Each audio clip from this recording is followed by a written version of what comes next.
আসসালামু আলাইকুম সবাইকে। তোমাতে হারিয়ে যায় গল্পের ৫ নাম্বার পার্ট। তো বেশি কথা না বলে চলুন গল্প শুরু করা যাক। সি সি সি, এটা কি বললেন আপনি? চৈতি শুধু আপনার মেয়ে নয়, প্রহনের সাথে বিয়ে হওয়ার পর থেকেই ও আমারও মেয়ে। আর বাবা হয়ে আমি আমার মেয়ের খরচ চালাতে পারবো না?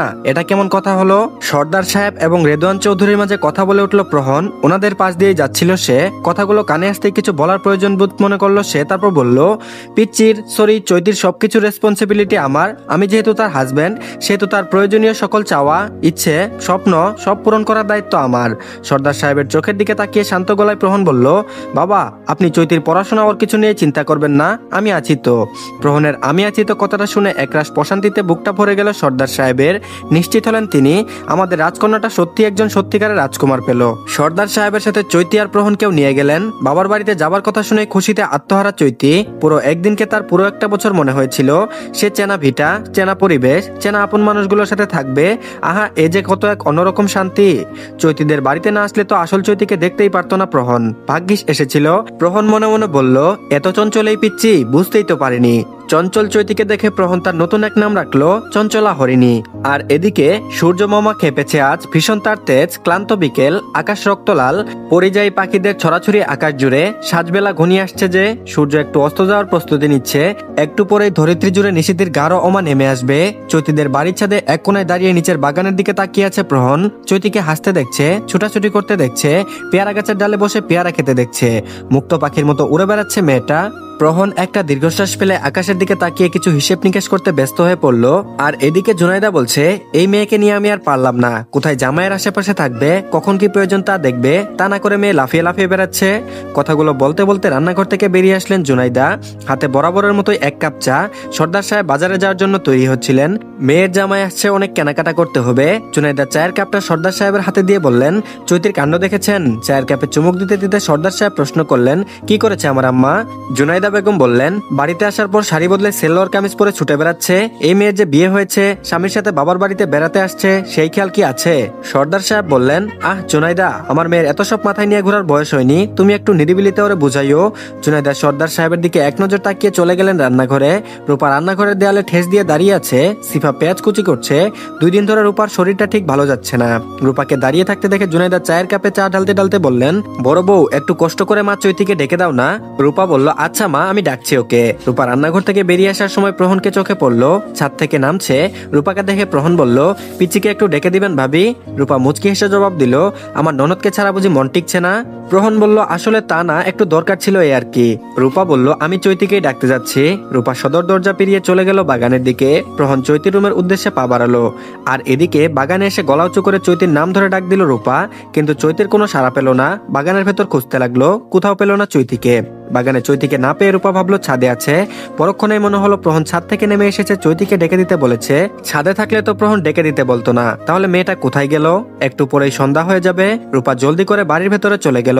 রান্নাঘরে ঢুকে হাঁপাতে হাঁপাতে বলতে লাগলো, চৈতিকে কোথাও খুঁজে পাচ্ছি না মা। রূপার কথা শুনে ঘাবড়ে গেলেন জুনাইদা। বুকের মাঝে ধক করে উঠলো। হাতের কাজ রেখে তিনি সর্দার সাহেবের রুমে ছুটে গেলেন।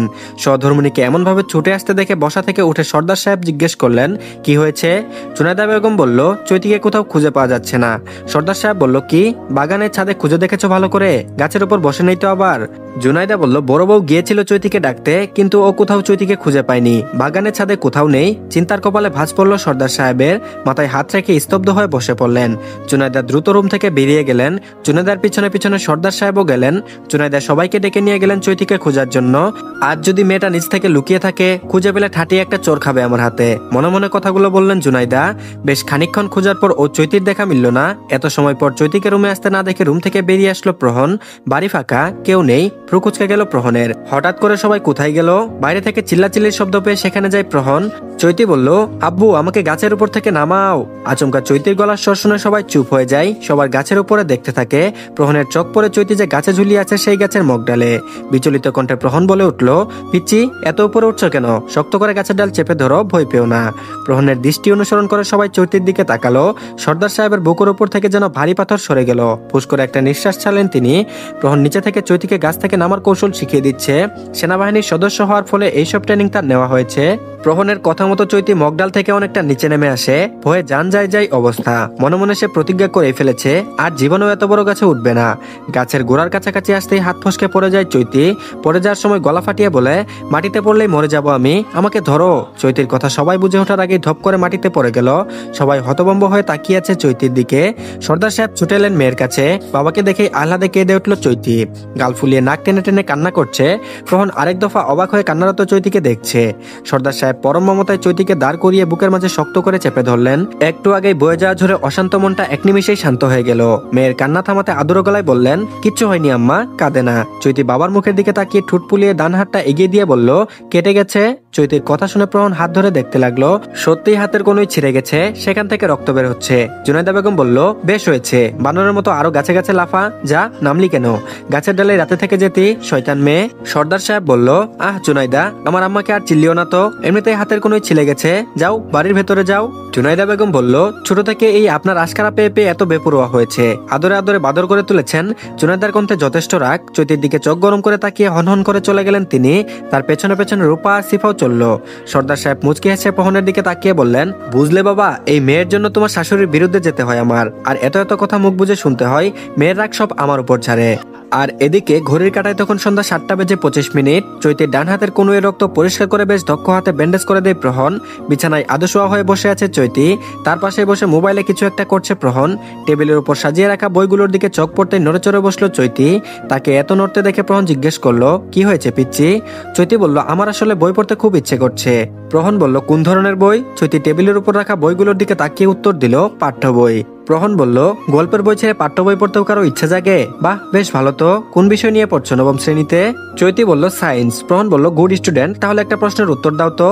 ভিনেগারে কোন ধরনের অ্যাসিড থাকে? এই প্রশ্নের উত্তরটা জানা আছে চৈতির। স্কুলে একদিন স্যার বলেছিলেন, সেটাই মাথায় রেখেছিল সে। তাই দেরি না করে চট করে উত্তর দিল, ইথনিক অ্যাসিড। প্রহন মুচকি হেসে বলল, রাইট, তুমি খুব ভালো ছাত্রী পিচ্ছি। পড়ালেখার প্রতি এত আগ্রহ দেখে ভালো লাগলো, কিন্তু এখন পড়তে হবে না, কয়েকদিন পর থেকে শুরু করে দিও। চৈতি ছোট্ট করে উত্তর দিল, আচ্ছা। অন্যদের সাথে কথা জুড়ে নিয়ে বসা চৈতি প্রহনের সামনে কতই না শান্ত। প্রহন বলে উঠল, পিচ্ছি, পাটা দাও তো। প্রহনের কথা মতো বিনা বাক্যে প্রহনের দিকে পা বাড়ায় চৈতি।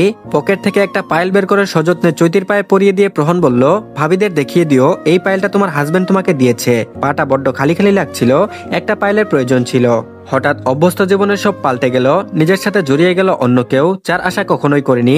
জীবনের নিয়ম কখন কোথায় কিভাবে যেন এক নিমিষে বদলে দেয় সবকিছু, পাল্টে দেয় পথ। আহা জীবন। ঘড়ির কাঁটায় রাত 1টা। ঘুমন্ত চৈতির পাশেই শুয়ে আছে প্রহন। ঘুম নেই চোখ জুড়ে, মাথার মধ্যে হাবিজাবি চিন্তারা ঘুরপাক খাচ্ছে, যার কোনো যুক্তি নেই। ঘাড় ঘুরিয়ে চৈতির দিকে তাকালো প্রহন। গোলাপি রঙের ডিম লাইটের মৃদু আলোতে পুরো রুম আলোকিত। প্রহনের থেকে বেশ দূরত্ব বজায় রেখে বিছানার এক কোণে গুটিসুটি মেরে বিড়াল ছানার মতো ঘুমিয়ে আছে চৈতি। প্রহন চোখ সরিয়ে ফেললো।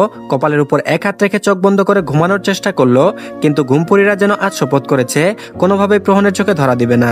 বিছানায় শুয়ে এপাশ ওপাশ করছেন সর্দার সাহেব। চিন্তায় ঘুম নেই চোখে। বাজার থেকে বাড়ি ফেরার পথে খবর পেলেন রিফাত ঢাকা থেকে এসে গেছে। অজানা আশঙ্কায় বুকের ভেতর কেঁপে উঠছে সর্দার সাহেবের। চৈতির জন্য বিয়ের প্রস্তাব দিয়েছিল সর্দার সাহেবকে, তিনি কড়া গলায় না করে দিয়েছিলেন। এমন জঘন্য একটা ছেলের হাতে কিছুতেই নিজের মেয়েকে তুলে দিতে রাজি ছিলেন না সর্দার সাহেব। কত হুমকি দিল রিফাত, এত মেয়েকে ছেড়ে আপনার মেয়েকে পছন্দ করেছি, বিয়ে করতে এসেছি, ওর যদি বিয়ে করতে না পারি তাহলে এই দুনিয়া ছাড়তে হবে আপনার মেয়েকে, কথাটা মাথায় রাখেন। রিফাতের কথাটা মনে পড়তেই কেঁপে উঠলেন সর্দার সাহেব। ছেলেটা যে ভীষণ খারাপ। শোয়া থেকে উঠে কিছুক্ষণ থ মেরে বসে থাকেন। আদরের মেয়েকে দেখার জন্য বেকুল হয়ে উঠল বাবার মন। বিছানা থেকে নেমে দাঁড়িয়ে দরজার সামনে যেতেই মনে পড়ল মেয়ের বিয়ে হয়ে গেছে। নিজের হাতে মেয়ের বিয়ে দিয়েছেন তিনি। প্রহন আছে চৈতির রুমে। সর্দার সাহেব বিষণ্ণ মনে বেলকনিতে চলে গেলেন। সেখানে রাখা আরাম কেদারায় বসে আকাশের দিকে তাকিয়ে দীর্ঘশ্বাস ফেললেন। আর এদিকে নিশিথিনীর গাঢ় অমা দূর করে পূর্ব দিগন্তে উদয়মান দিনমণির রাঙা প্রভায় রঙিন হয়ে উঠছে ধারিত্রী। বুকের উপর ভারী কিছু অনুভবে ঘুম ভেঙে যায় প্রহনের। চোখ মেলে তাকাতেই চৈতির ঘুমন্ত মুখটা নজরে এলো। ঘুমের ঘরে আষ্টে পিষ্টে জড়িয়ে ধরে আছে। জানালার পর্দার ফাঁকে বাইরে তাকালো প্রহন। অনেক বেলা হয়ে গেছে। জানালার পর্দার ফাঁক দিয়ে এক ফালি রোদ এসে লুটোপুটি খাচ্ছে মেঝোতে। চৈতিকে নিজের কাছ থেকে সরাতে চাইলে মেয়েটা আরো শক্ত করে জড়িয়ে ধরে তাকে। ঘুমের মধ্যে বিড়বিড় করে বলে, আম্মু আর একটু এমন করে থাকো না, আমি ঘুমাই। চৈতির বিড়বিড় করে বলা কথা শুনে কপাল চাপড়াতে থাকে প্রহন। ঘুমন্ত চৈতির মাথায় হাত বুলিয়ে দিতে দিতে মৃদু স্বরে ডাকলো, পিচ্চি উঠো, সকাল হয়ে গেছে। নড়ে চড়ে উঠলো চৈতি। প্রহনের কাছ থেকে সরে গিয়ে ঘুমের মধ্যেই উত্তর দিল, কয়টা বাজে? বালিশের পাশ থেকে মোবাইল হাতে নিয়ে সময় দেখে প্রহন জবাব দিল, 7:55, 8টা বেজে গেছে মনে করো। ঘুম ঘুম কণ্ঠে চৈতি আবদার করে বসলো, আর একটু ঘুমাই। পিচ্চি বউয়ের আবদার কি অপূর্ণ রাখা যায়? হয়তো যায়, কিন্তু প্রহন তা অপূর্ণ রাখতে চায় না। এতে পাপ হবে, ভীষণ পাপ। প্রহন আর ডাকলো না, থাকুক ঘুমাক। শোয়া থেকে উঠে গেল সে। ড্রয়িং রুমের সোফায় প্রহনকে বসে থাকতে দেখে রূপা বলে উঠলো, চৈতি এখনো ঘুম থেকে ওঠেনি? প্রহন বলল, না, ঘুমাচ্ছে। রূপা আর কিছু না বলে চৈতির রুমের উদ্দেশ্যে পা বাড়ালো। বেশি বেলা করে ঘুম থেকে উঠলে শরীর ভালো থাকে না। রূপা চৈতির রুমে এসে দেখলো ঘুম থেকে উঠে বসে চোখ কচলাচ্ছে চৈতি। রূপার চোখ পড়লো চৈতির পায়ের দিকে। রূপা বলল, পায়ে এটা কি চৈতি? রূপার কথা বুঝতে না পেরে লাফিয়ে উঠলো চৈতি। তারপর বলল, ভয় পাচ্ছ কেন? ঝুঁক না তো, পায়েলটার কথা বলছি। চৈতি বলল, যেভাবে বলছো মনে হয়েছে ঝুঁক ধরেছে পায়ে। তো ধন্যবাদ সবাইকে। পরবর্তী পার্টটির লিঙ্ক কমেন্ট বক্সে দেওয়া আছে, সবাই দেখে নেবেন। আর সবাই আমাদের চ্যানেলটিকে সাবস্ক্রাইব করে দিন। ভালো থাকবেন সবাই, আল্লাহ হাফেজ।